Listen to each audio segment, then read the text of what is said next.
Even though it was 70 years ago, there's still a lot of similarities with women today. And I think that's the greatest thing about these period shows. You can find yourself in them even though they're so far away. Welcome, viewers. My name is Elizabeth Zott, and this is Supper at 6. One of my first conversations with Bree was about the TV show Set, the Pink Set. She kind of encouraged me to pick the most offensive kitchen, like what a guy would have invented for a woman's kitchen. That entire show for Elizabeth is run by men. Walter, I'm losing circulation in my arms. You look fantastic. So I could totally hear that. Like, oh, why don't you paint it pink? You gals love pink. This is revolting.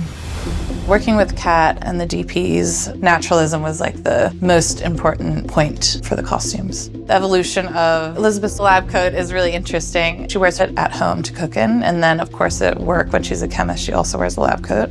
So when she's presenting at Supper at 6, we decided we would do more of a couture lab coat as she evolves and becomes more successful. We have a lab coat that has black piping with big black buttons, and it's asymmetrical. We have a sequin collar lab coat. For the Christmas episode, we were thinking perhaps women in the audience would also start wearing lab coats to cook in. So as the chemistry consultant, I was responsible for making our actors look like chemists and teaching them how to use some of the equipment. Also making sure that everything looked as it would in a chemistry lab. A lot of times with chemistry on television, you see all these brilliant greens and blues and reds, which look really great on screen. Unfortunately, most chemistry labs, everything's clear liquids or white powders, maybe a little bit of yellow sludge. And so I feel that it's very true to what a chemistry lab experience would be.